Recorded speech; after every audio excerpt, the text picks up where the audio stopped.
Witches, witches, witches, witches!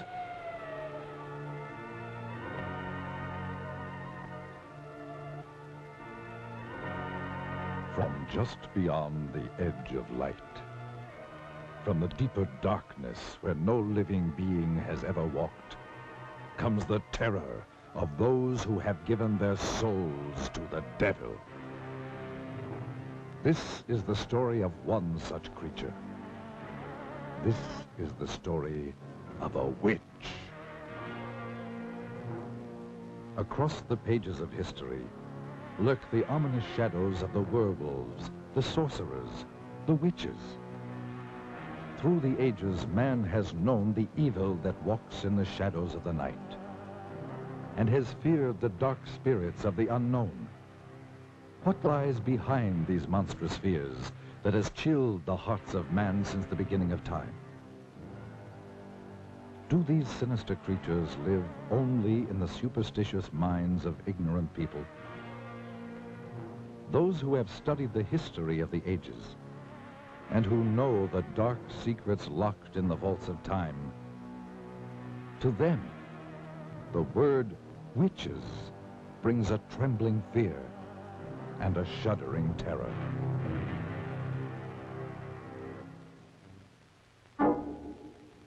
Great minds have sought to explain these things, and in the great museums of the world hang the work of the master artists of another age, giving mute testimony to the horrors of sorcery and witchcraft as they saw it in their day. To tell you this hideous tale, and to better help you understand these murderous creatures, let's go back 500 years, for that will bring us back to the time known as the Dark Ages, when the witches held much of Europe in their black grip of fear. And let us study some of the paintings by the great master artists who lived in the age of witchcraft. And through their eyes and the genius of their art, let us try to understand these strange creatures and the evil forces behind them. In the old books, we read that a witch is one who has given his soul to the devil.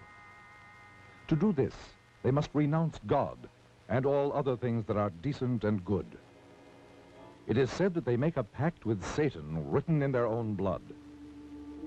In return for this evil deed, the devil gave them supernatural powers of magic and evil. They could make their bodies disappear or change into any kind of beast or animal at will. They were given the power to cast their ominous shadows across the lives of others. They could cast evil spells upon their victims, causing them to go blind or lose the use of their limbs, or even lose their minds. They could turn their victims' lives into nightmares of hell. For the devil is their master, and they must go forth upon the earth serving only the powers of evil. The witches would meet in the night at a prearranged rendezvous, usually in old secret dungeons or in the black depth of a forest. These meetings were called sabbaths and were always held during the night, for the devil's greatest power was believed to be from sundown to cockcrow. And many of the finest paintings by the great artists of that period tell the story more eloquently than words of the strange and evil things that took place at the Sabbath. The witches would appear for this sinister ritual in the form of all kinds of hideous creatures, such as beasts or birds, or half beast and half human. They would begin by celebrating what was known as the Black Mass, which was always conducted by some ex-leader of the church who had renounced God to serve the devil. The Black Mass will live in infamy forever. For here, some of the most terrible criminal acts took place, such as the slaying of children, whose warm blood was offered up as a sacrifice to Satan. Then their bodies were thrown to the dogs, or roasted and eaten by the witches. Following this ritual, the entire gathering would throw themselves into the most depraved orgies of filth and obscenity conceivable to the human mind. But to these evil, perverted creatures, it was all terribly exciting, and it provided an excuse for their unbridled lust and perverted sex. The fact that it had to be carried out in utmost secrecy made it all the more thrilling. Yet those same evil, murderous creatures who changed their bodies into all sorts of hideous beasts and engaged in those unbelievable rituals by night, lived by day as ordinary human beings, such as shopkeepers, housewives, or farmers. And as the years went on, the witches continued their murderous assault upon the people. And it is said that they called forth all the legions of the dead to battle for the souls of the living. For this is the goal of the devil. From the beginning of the 13th century through the 18th century, witchcraft ran rampant through Europe and was practiced with all of its blasphemous and obscene rituals. So, the Middle Ages became the Dark Ages, the age of witchcraft, the age of fear. But men and women who still had the courage to fight did so with all the weapons they knew. And after 5 centuries, the tide of battle turned. In many European countries, the practice of witchcraft was made a capital offense. Rulers decreed that their countries must be freed of this terrible scourge, and that all convicted of practicing witchcraft must die. Armies were called out to hunt down the witches. The fear was so great that entire villages said to be infested by witches were put to the torch. The old records tell of flames rising high into the night sky and hideous creatures streaking across the burning heavens, screaming foul obscenities. When confronted with death, many of the treacherous witches confessed to the most hideous crimes. Even the hardened soldiers who were trained to kill turned away sickened by some of their terrifying confessions. One group of witches alone confessed to the murdering of over 2,000 babies and small children, bought from the brothels and slums of the big cities. At last, the witches were no more. Old superstitions and taboos had yielded to the powers of light and knowledge.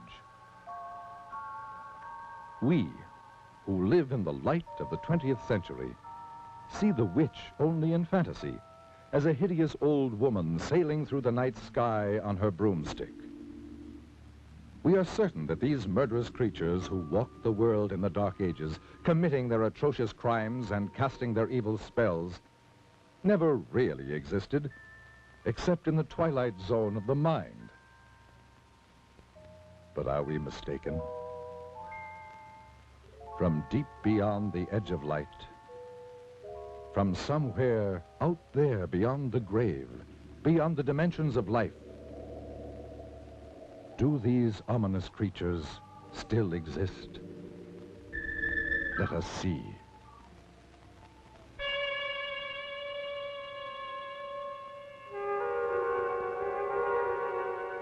This is the very witching time of night, when churchyards yawn and hell itself gives up contagion to this world.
If I could have known of the strange and haunting experience that was waiting for me, I never would have driven any further into the hill country of central Texas. There are those who say that it was all a dream and that it didn't happen at all, nor could it happen in the 20th century. But I tell you, it happened.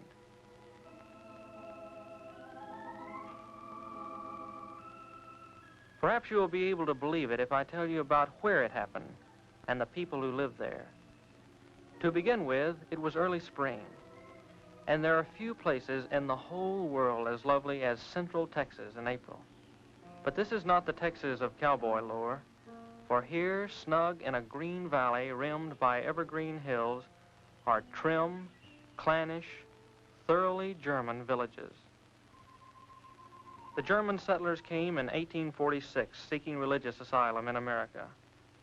The green hills, the rocky slopes, and clear rushing streams reminded them of the hills beside the Rhine. From limestone outcroppings in the encircling hills, they built their thick-walled homes, most of them still standing, mellowed to amber by the sun, still occupied by descendants of the settlers. And they have kept the faith that made their grandfathers brave sickness, isolation, and Indian raids, so that it be kept alive. A characteristic of the valley is the great number of bells, church bells, the Abendglocken with evening bells. And there are the school bells which have rung for 100 years, calling the children to schoolhouses that were built by their great-grandfathers. Though English and German are spoken interchangeably, German is taught in the schools and is still the language of social contact and of the home.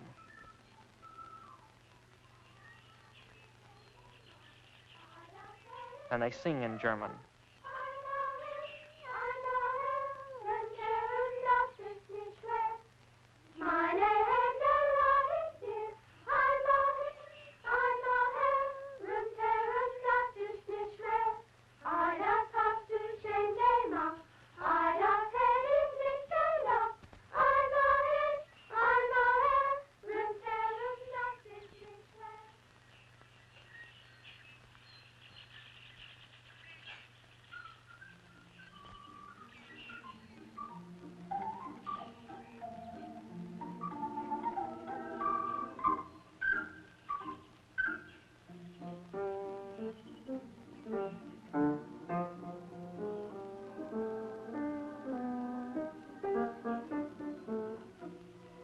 Yes, this was spring, the time of Sangerfest, the singing festival.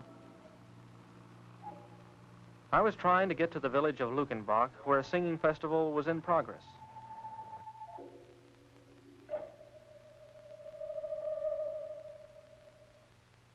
You can joke all you want to about how far a sports car can go on a gallon of gas, but when they're out, they'll sit there like any other car.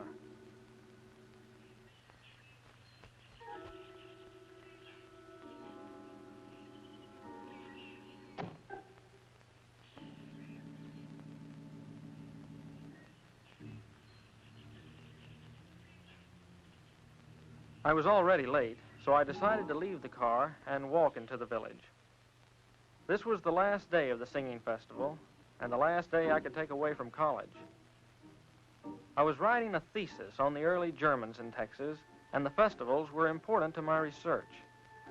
As I walked through the countryside toward the village, I thought to myself how lucky these people were to live in such peace and unspoiled beauty. And yet, as I approached the old burr mill on the outskirts of the village, an ominous feeling crept over me. It seemed as if the dark shade trees above the mill race were about to swallow me up and take me back 100 years, as indeed they soon would.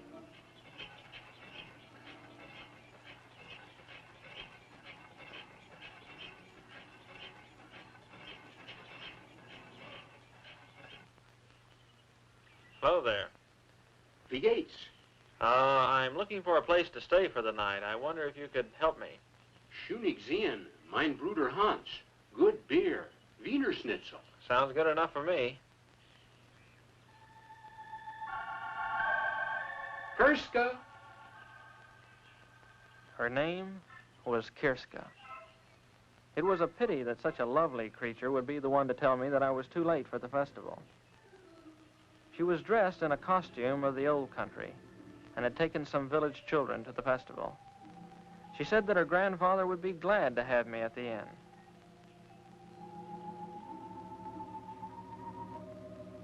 As we turned to go, I couldn't help thinking that the old miller could help me in my search, so I turned to him.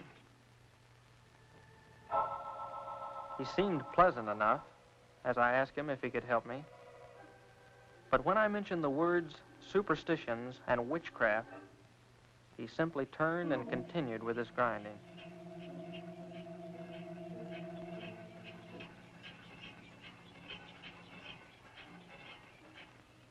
I dismissed the old miller from my mind as overly sensitive, and we started walking through the village toward the inn.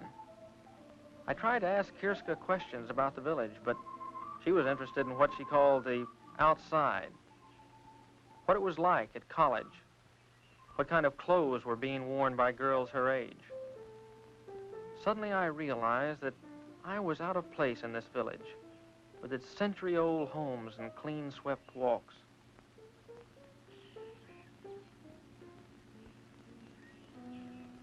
But as we approached the inn, her mood changed. It was as if she wanted to help me, but couldn't find words to explain how. You must be careful. The old ones do not like to speak of the spirits and or hex. And your grandfather? Grandpapa will be glad to have you in our house. He will talk of anything you wish, and much of what you don't.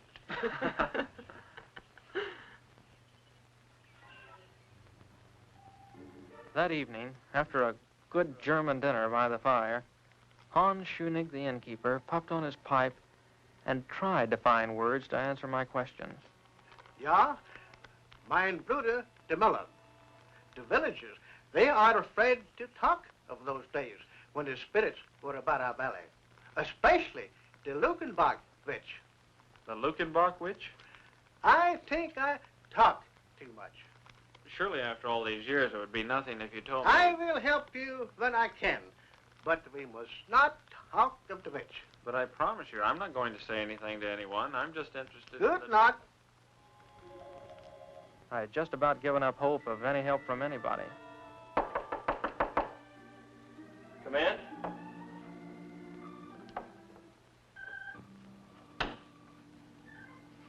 This water is fresh from the well. Thank you. Oh, do you have to go? I mean, well, I'm not having too much luck with the others, and I thought someone younger might be able to help. Someone like you. More help? With my thesis. I'm doing research for a thesis. They want to help you. If they could be sure it was the German immigration you were writing about. But, okay, so it's not just about the immigration story.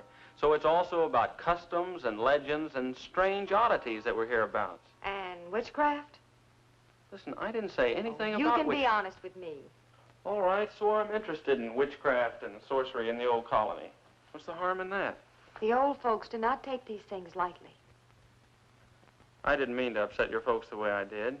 But what can be the harm in a guy researching something that happened over 100 years ago? You would have to live here to know us, to understand these things. You're what we call friender. You're from the outside. They don't trust you. Are they trying to hide something? Don't you? Why are you so interested? It's just an academic hobby with me. I know there's a lot of talk about witches and warlocks and stuff like that, and a lot of people actually believe it. But I've done a lot of research on witchcraft, and I actually believe it can be boiled down to a simple mathematical and economic formula. How do you mean? Look, in any history book, in any age where there was widespread famine, sickness, want, you find an outbreak of women being denounced as witches. In the late Middle Ages, thousands of people were executed in Europe and England. In Massachusetts, 20 witches were put to death. All of these were times of widespread disease and hunger. But when your people first settled in this country, they had not only disease and hunger to contend with, they had the Comanche Indian raids as well. Little wonder, then, that the ugly word witchcraft was heard in the new colony. But what pleasure can you get from studying about all this? To better understand the witch hunts we have today. Witch hunts? You would think that after the delusions of New England and early Texas, the urge to hunt witches would have disappeared from the Western world, but nothing of the kind. The medieval idea of witchcraft was replaced with things like race and nationality. What can I do to help?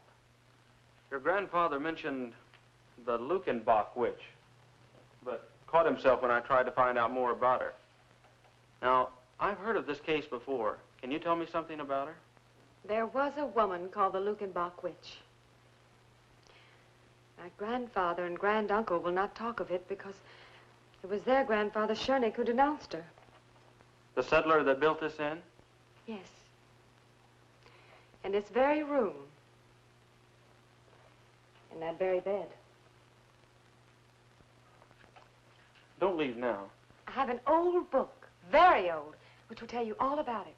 But you must not tell the others about the book. You have my word. I'll just be a minute. Kirska. Yes. You have the sweetest smile. Is that what the college boys are telling all the country girls this year? No, I really mean it. I believe you. It's just that I don't ever really notice anyone until they get a little bothered and light up like a candle.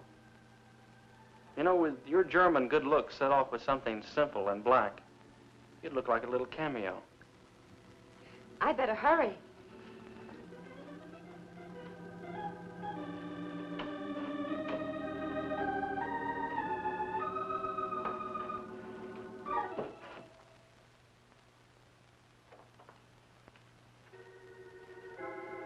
As I finished my packing, I actually felt that my luck was changing for the better. Just how much better, I couldn't describe. You'd have to see her.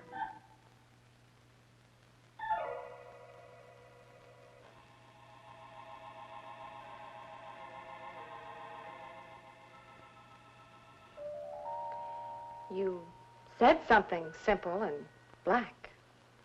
I did? Oh, yeah, I did. Shouldn't you close the door? Yes. Yes, of course.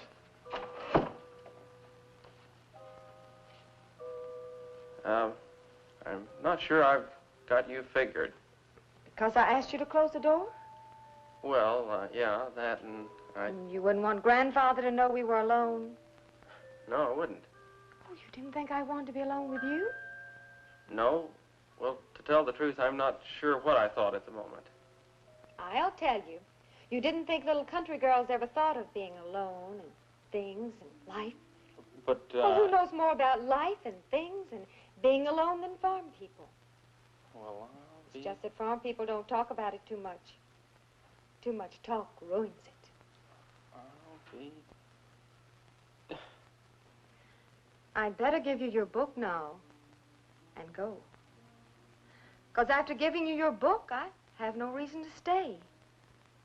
Except on one condition. And that wouldn't be fair to you.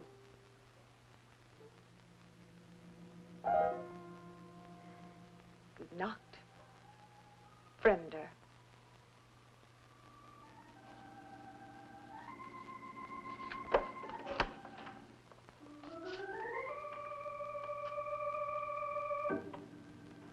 Well, I'll be damned.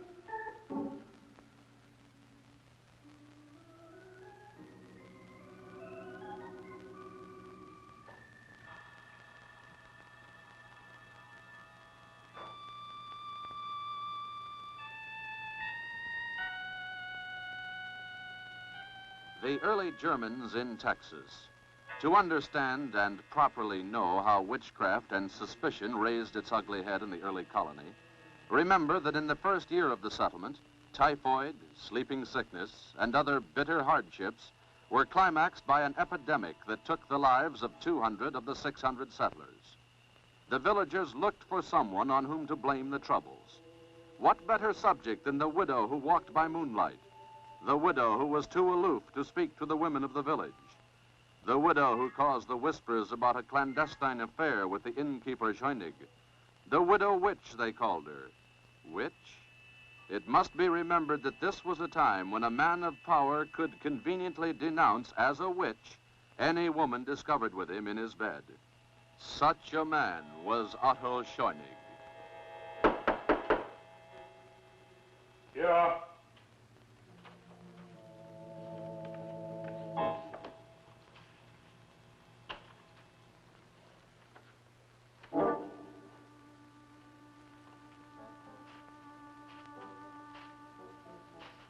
Well, Otto?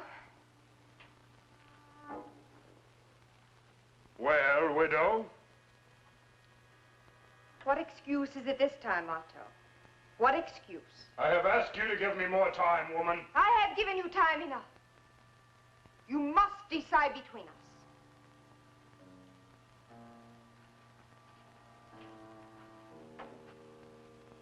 I cannot break charity with my woman while she is infirm. The villagers are talking.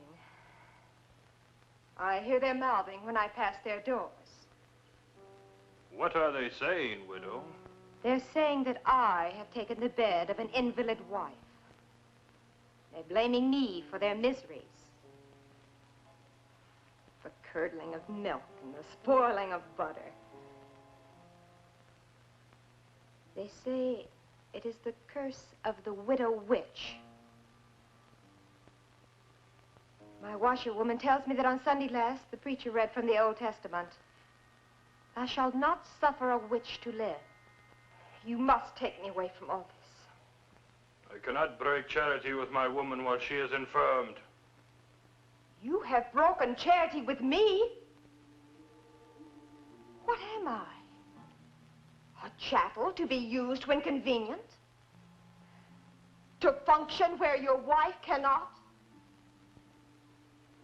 To lie with, but not to marry? Quiet, woman.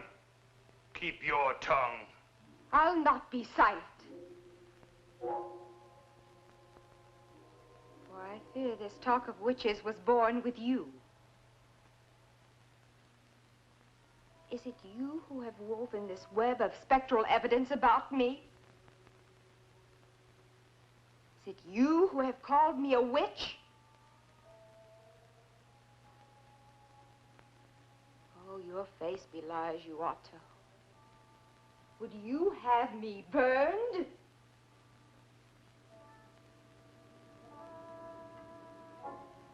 Yes. Yes. Witches are for burning. No! No! Stop your shouting, woman. Let her hear me. Let all hear me. You belie me. They're here now. The elders are here to learn how you cast your demoniac spell over this house. No! No, you lie! I have told them how you cast your spell over my wife to make her invalid. She is in league with the devil. The widow is a witch. That same night, under cover of darkness, they took the widow to the graveyard.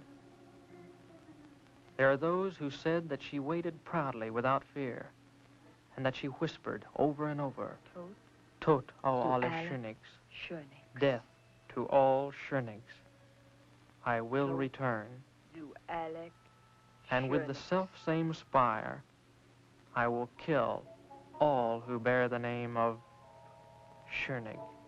How convenient for Otto Schönig that there could be no trial.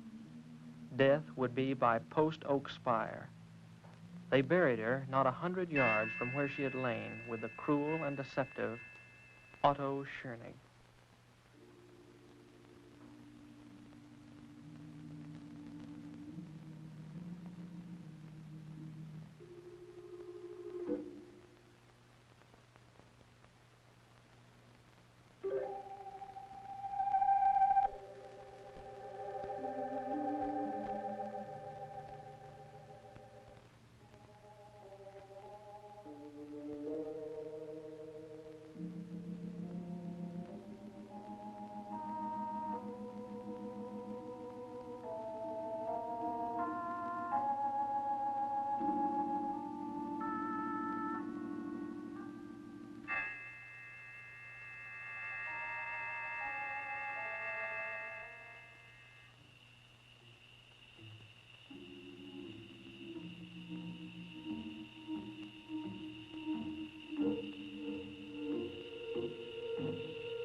there it was, the mummified face of the widow, with eye sockets staring.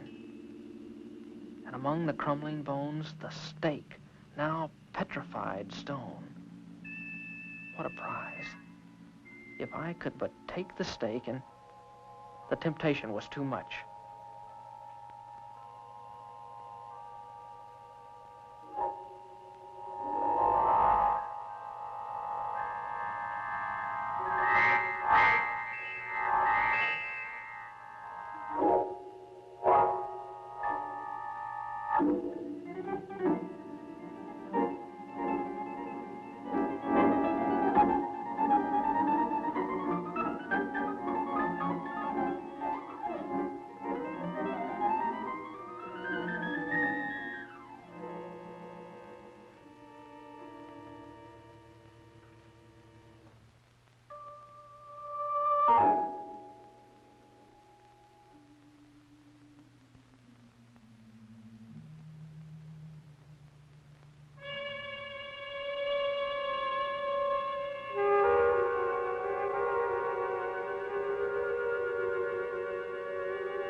and one by water.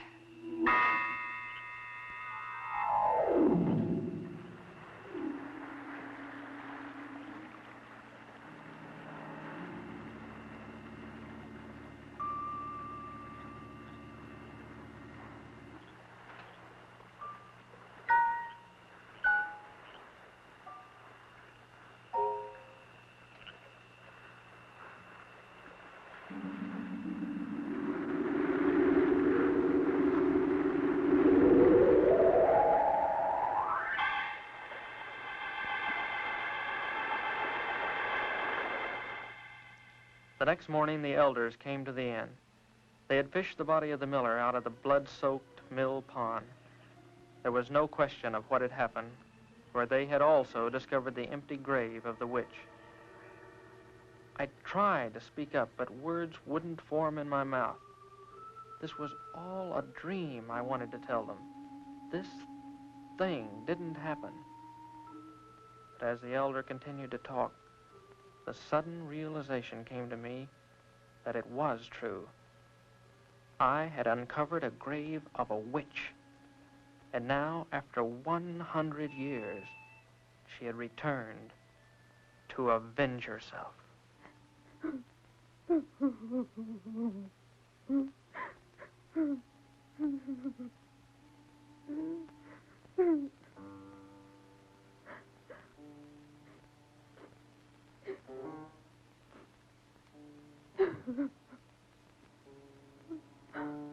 The elder warned that no one should leave or enter the village until the witch be found and return to her grave.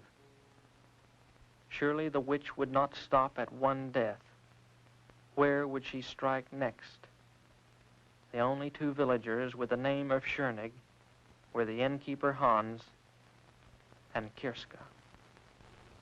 As the moon rose, we did all we could do, bolt the shutters and wait.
And one by fire.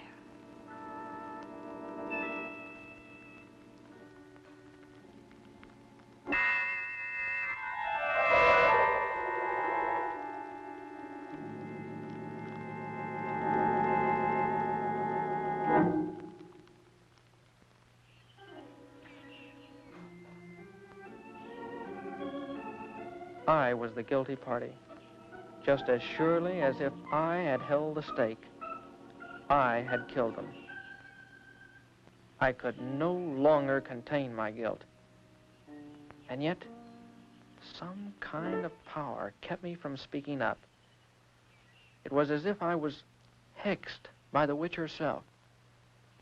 I made up my mind to find the witch and stop the killing. The librarian must have wondered at my strange questions. Under the guise of research, I asked her if there was some place people could hide in the hills by day, maybe some place where they went to during the Indian raids. Yes, she could help me. There were some caves downstream from the mill. I had my information.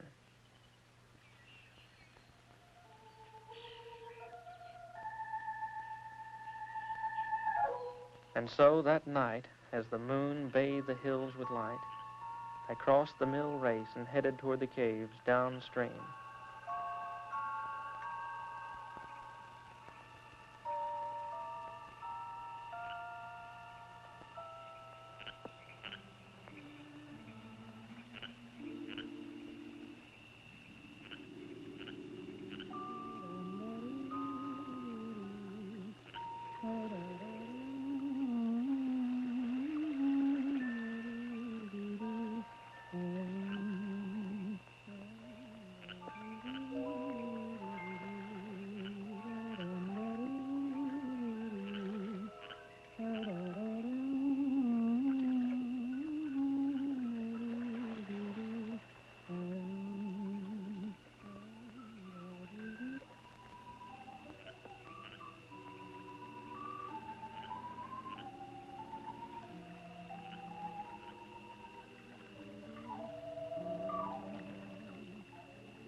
As I watched, fascinated by this beautiful creature, I couldn't believe that here was a vengeful witch who had murdered 2 and was sworn to kill a 3rd.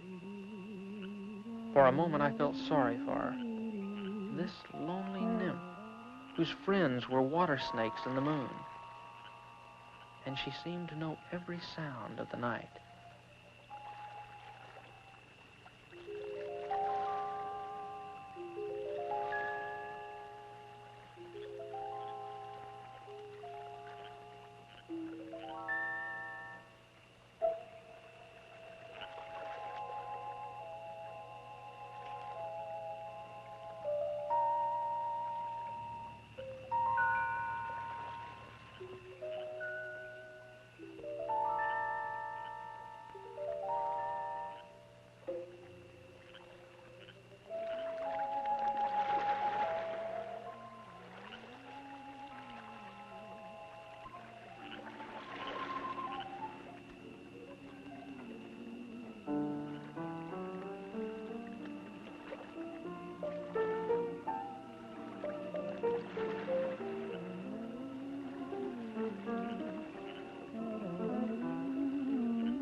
As her eyes met mine, all thoughts of capture or punishment of the witch drained from my mind. I was helpless. Her power and beauty engulfed me, and I found myself completely obeying her will. I followed quietly as she picked up the gown she had torn from Kirska's back.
one by water, one by fire. But all shall die by the self-same spire.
Later, in the cold gray light, I spread the dirt over the widow.